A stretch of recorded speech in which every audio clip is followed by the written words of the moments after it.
Hello viewers out there, I welcome you to another edition of Trailblazers Africa. My name is Moses Owopade.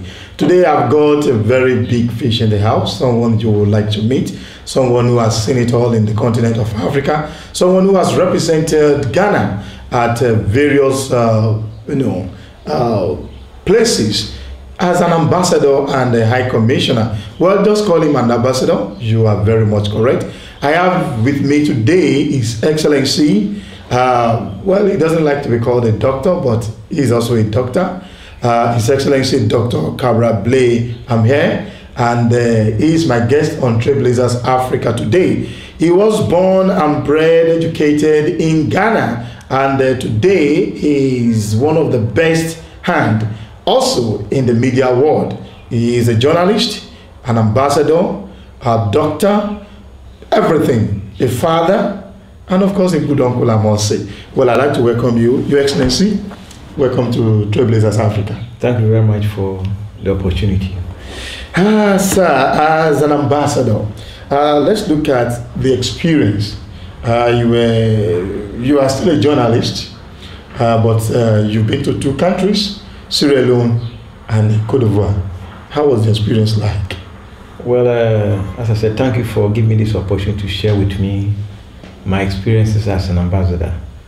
As you well know, before I was appointed an ambassador in 2001 by President Kufuor, I had been active in journalism, in media practice, in an organization, which allowed me to travel the length and breadth of Africa.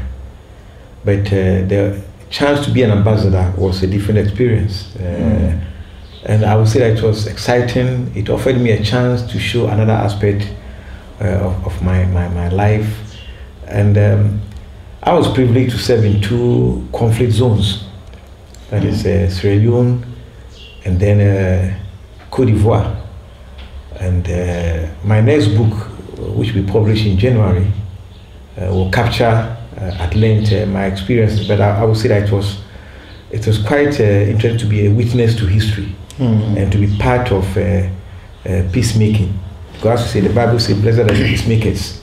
So I was privileged to be part of the peacemaking effort in the two countries. What was the protection like for you as an ambassador in those two countries? Well, the advantage when you are an African and you are serving in a country like Sierra Leone or Cote d'Ivoire is that you just fit in. Nobody can actually tell the difference. And yes, when I went to Sierra Leone in the beginning, it was toward the tail end of the crisis. In Abidjan, it was still in the throes of the crisis. But whatever it was, I managed to survive. There was no danger to my person or to the life of the other staff. So the image you have outside when you watch the international media is not what is captured on the ground. And so at no point did I feel insecure in the two countries. Yeah, can we say the ambassadors enjoy the same privilege as the president do? Well, you as the representative of the president in a country have all the privileges because you fly the flag, you represent your president, you enjoy diplomatic immunity as laid down by the Geneva Convention, which is what all diplomats enjoy. But you are accorded as much respect as they were accorded the incumbent head of state which you are representing.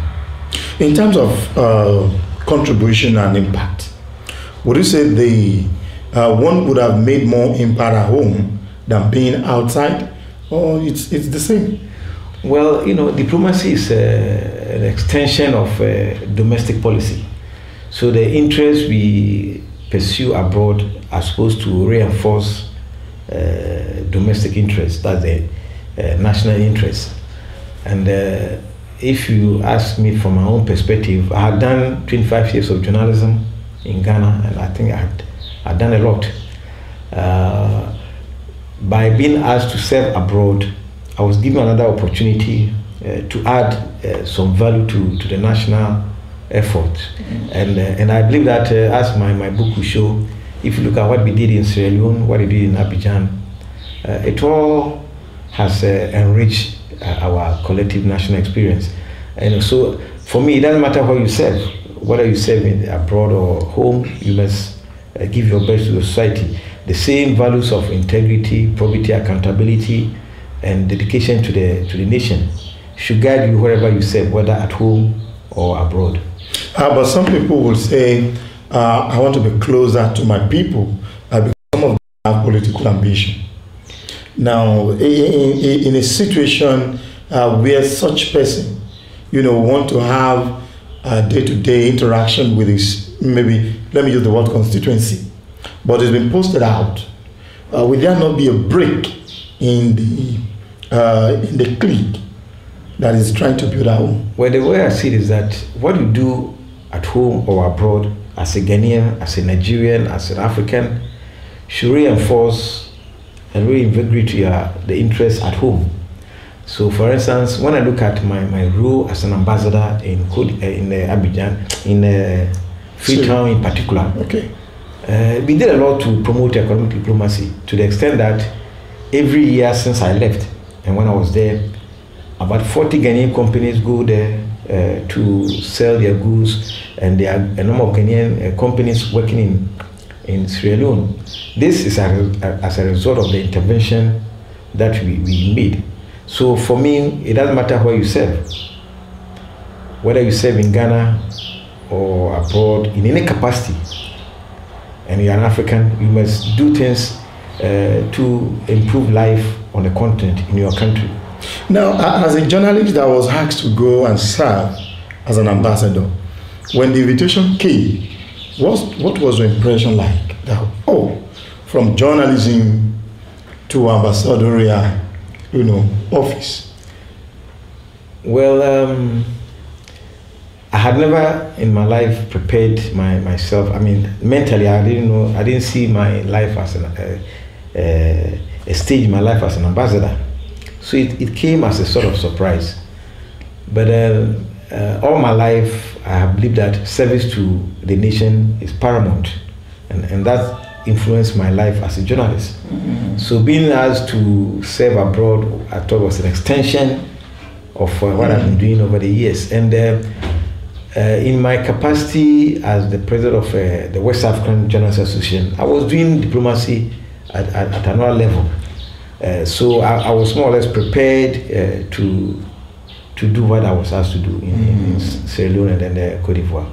So you actually have enough of experience of West African countries. Yeah, and beyond West Africa. Because of the fact that you were the president of West African Union of Journalists. Yes, and beyond that, I was also a member of an executive member of the International Federation of Journalists and the Commonwealth Journalists Association and other international bodies, media bodies in Europe and in America.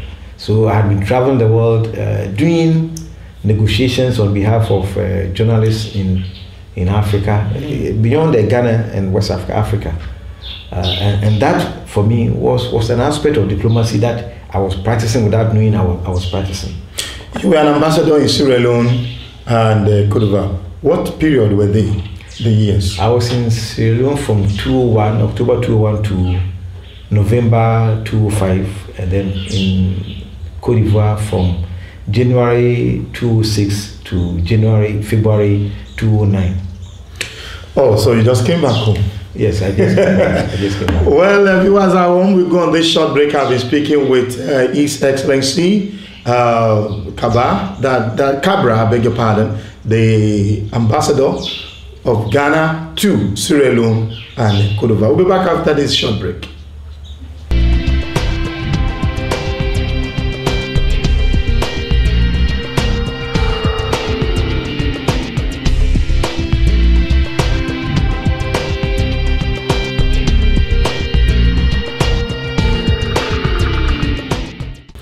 Welcome back. The program is still Trailblazers Africa. I have been speaking with His Excellency Ambassador Kabra, Ghanaian ambassador to Sierra Leone and Cote d'Ivoire. Your Excellency, sir, so many ambassadors will leave their home country for their place of assignment. And instead of focusing on the primary objective, the primary assignment, they involve themselves in one of the activities or the other, Some we learned will even encourage drug trafficking because of the diplomatic, privilege that they have. Some will be running after women.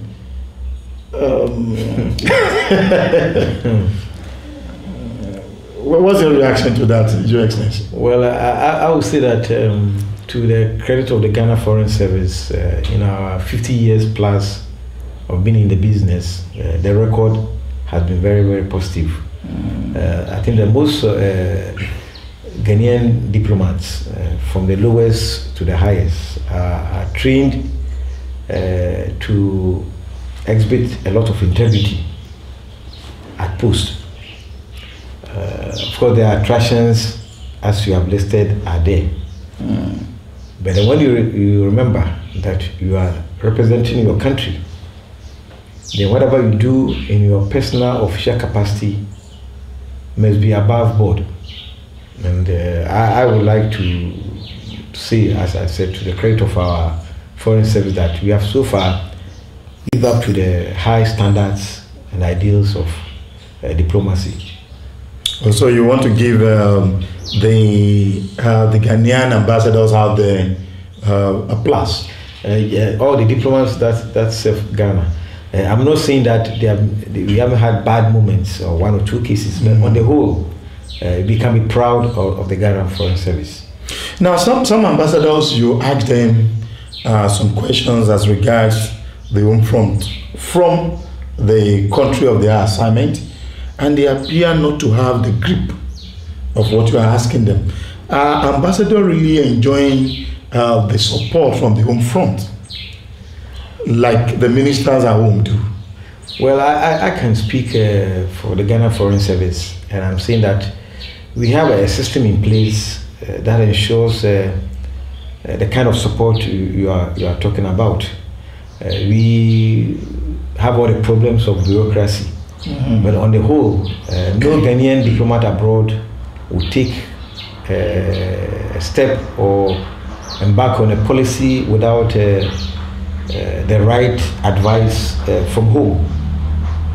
There is always communication between Accra and our missions abroad, and the training is that you always refer matters to Accra for clarification and clearance.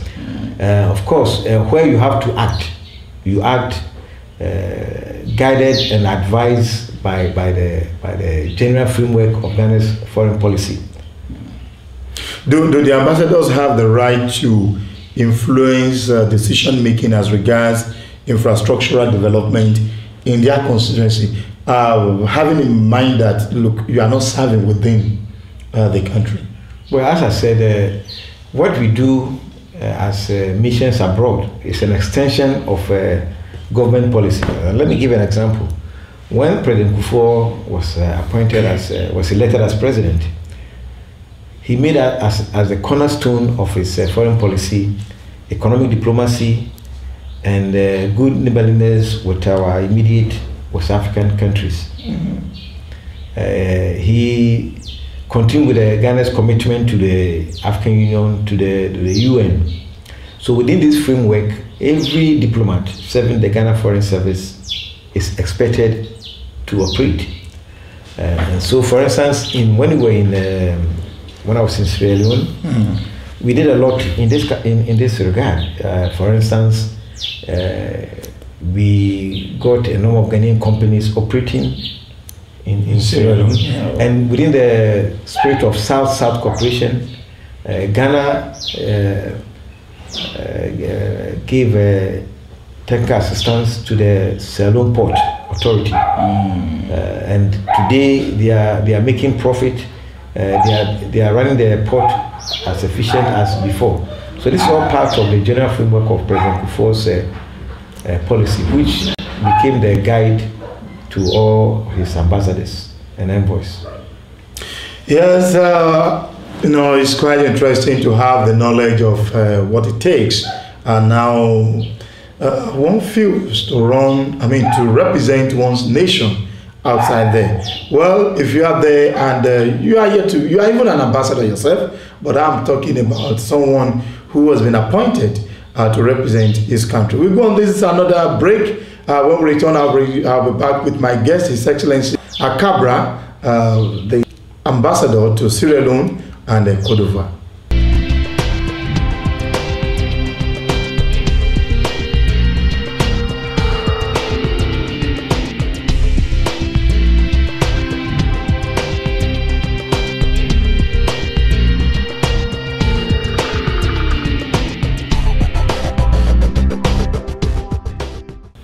Yes, my guest on Trailblazers Africa today is His Excellency Ambassador Kabra, Ambassador to Sierra Leone and Cote d'Ivoire from the Republic of Ghana. Yeah, you were, let me use the word were, once a Pan-Africanist. What is your view about Pan-Africanism today? Well, I'm still a Pan-Africanist because it is the sum total of our existence and the way forward for us as individual African countries is unity. Mm-hmm. And we've come a long way. But what my life as an ambassador and my life as a journalist has taught me is that we need to strengthen the regional blocks.